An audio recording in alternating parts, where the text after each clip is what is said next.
I heard that I could go to Les Paul's birthday party, I got pretty excited.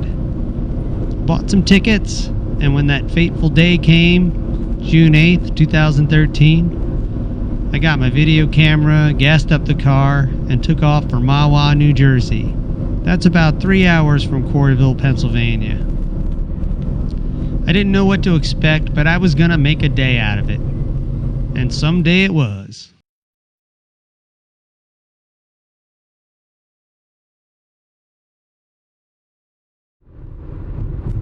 Mahwah, New Jersey is at the top border of New Jersey, pretty close to New York City. It's right off Route 287. It's ideally situated for someone who wants to live outside of New York City but go to work in the city.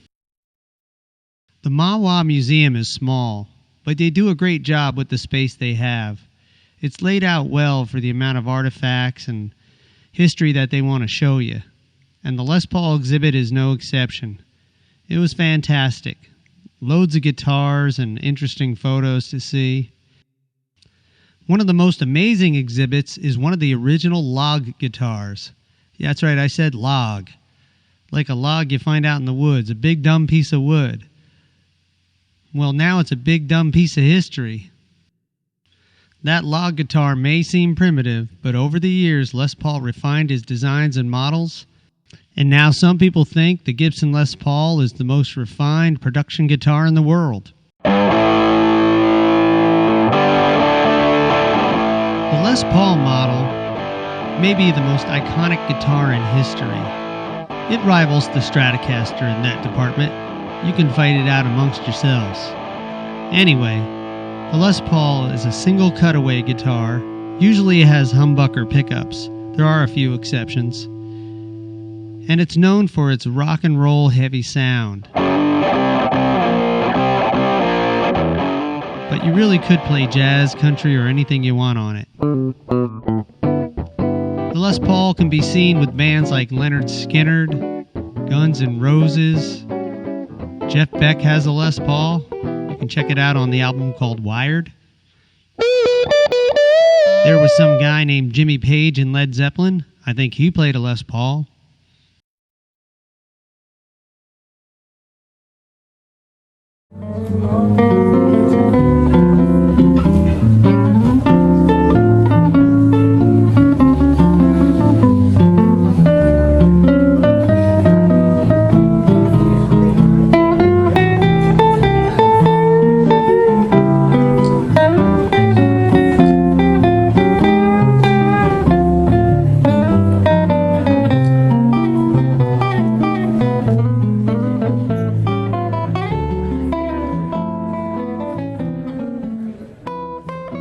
Lester William Pulsfus. I know him as Les Paul. To me and a lot of my friends, he was the hero and the inventor of the electric guitar. Well, it turns out he didn't invent the electric guitar, but he certainly was responsible for a lot of innovation with that and with multi-track recording. During his long career, Les Paul made some great music. Some was solo, some with his wife Mary Ford, Chet Atkins, and a lot of great guitarists.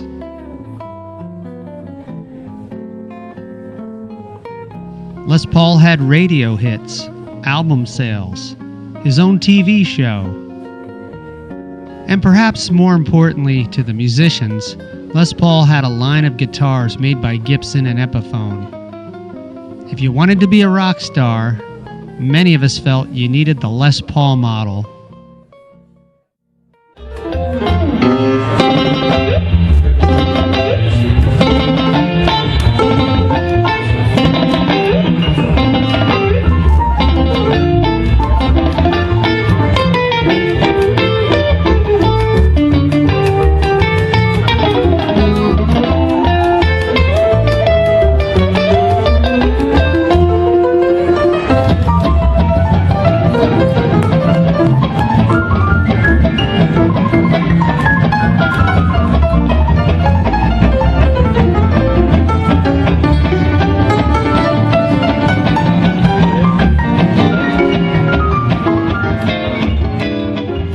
Les Paul died in August of 2009, but the Les Paul Trio lives on.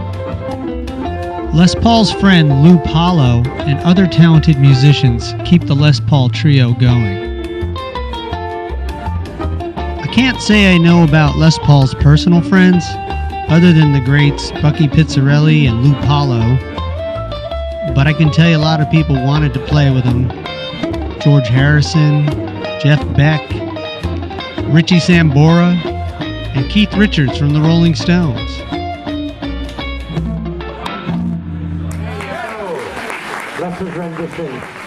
There were many different kinds of people at Les Paul's birthday party.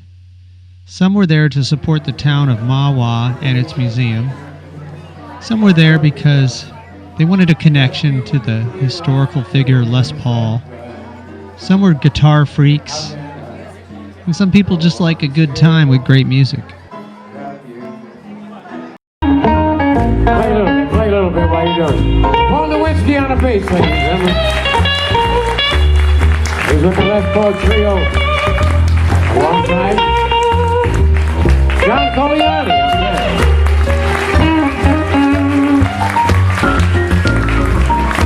And of course my little friend Angelo over here playing.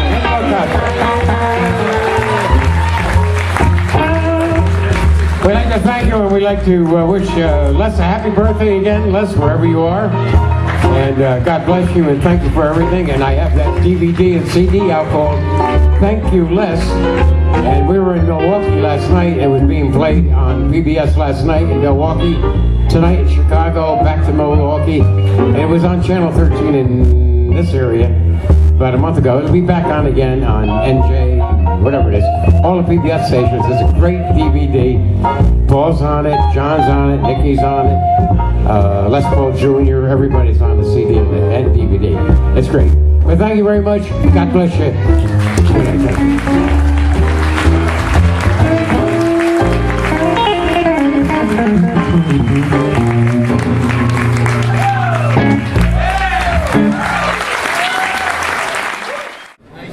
John Coliani, play something for us down there.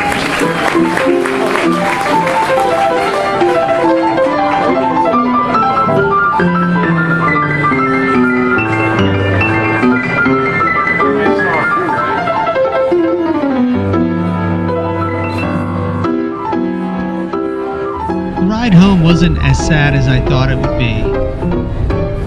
I got to think about the time I spent hanging around with Bucky Pizzarelli and other famous people, and a lot of nice people that I didn't even get the names of. I got to think about the music I enjoyed and how I was going to come home and make this little mini documentary. And I felt that I accomplished my goal of getting a little closer to Les Paul. I'm going to stop and get some coffee up here. My GPS doesn't like it though. She doesn't like when I deviate from the route.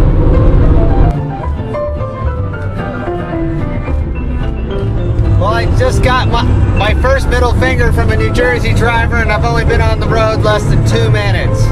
Not bad.